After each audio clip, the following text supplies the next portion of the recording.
చెడిపోయి సినిమా రంగానికి వస్తారా, లేకపోతే సినిమా రంగానికి వచ్చిన తర్వాత చెడిపోతారా? సినిమా రంగంలో ఉన్నటువంటి వాళ్ళంతా చెడిపోయిన వాళ్ళేనా?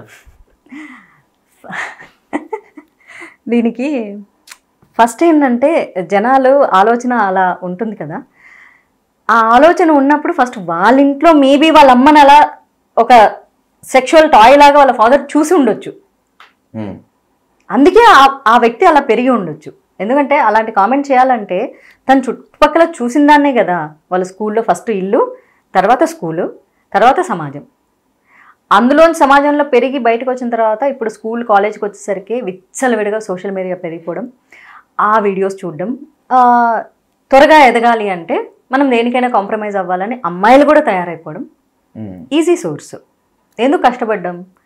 బోడీ ఎథిక్స్, బోడీ మోరల్స్, బోడీ రూల్స్, దేనికి? నేను మా అమ్మతో కూడా అంటాను, ఎందుకు ఇలాంటి ఎథిక్స్ మోరల్స్ పెంచావు? సమాజంలో నాకు బతకడానికి సరిపోవట్లేదు ఇవంటే. సరే ఇప్పుడు నీకు తెలివితేటలు వచ్చాయి కదా, ఇప్పుడు నువ్వు మారంటే ఎలా కుదురుతుంది? నా బ్లడ్ ఏ పాజిటివ్, ఇప్పుడు బి పాజిటివ్ ఎక్కించుకోమంటే నాకు అవ్వదు, అది నా బ్లడ్లోకి ఇంజెక్ట్ అవ్వదు. చిన్నప్పటి నుంచి ఇదిగో పక్కింటోళ్ళని దోచుకొని నువ్వు బతుకు అని నేర్పించి ఉంటే కనుక నాకు కూడా అలాంటి నేచర్ వచ్చేది. సరే ఈరోజు అందరు తల్లిదండ్రులు అలా నేర్పిస్తున్నారంటే నేను తల్లిదండ్రులు అందరూ పని కట్టుకొని నేర్పిస్తున్నాను. మన స్కూల్, కాలేజ్, మనం చూస్తున్న సినిమాలు, మనం చూస్తున్న వెబ్ సిరీస్, సొసైటీలో సిచ్యువేషన్స్ అన్నీ చూసినప్పుడు ఈజీగా ఎట్లా ఎదగాలి, ఈజీగా ఎట్లా డబ్బు సంపాదించాలి, ఈజీగా ఎట్లా నేమ్ ఫేమ్ సంపాదించాలి. సో అందుకే రీల్స్లోకి వచ్చి అమ్మాయిలు బట్టలు ఇప్పేయడం నేర్చుకున్నారు. ఎందుకంటే తొందరగా ఫేమ్ వచ్చేస్తాయి, తొందరగా లైక్లు వచ్చేస్తాయి, కొన్ని కమర్షియల్ యాడ్స్ కూడా వచ్చేస్తాయి.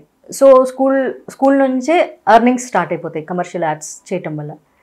దాని తర్వాత ఆటోమేటిక్గా పక్కన ఉన్న వాళ్ళు చెప్తారు, ఈ ముందు romance is quite natural, no nowadays it's okay, no problem అనుకున్నప్పుడు, ఎదగాలి అనుకున్నప్పుడు అమ్మాయిలు కూడా వాళ్ళే రెడీ అయిపోతున్నారు.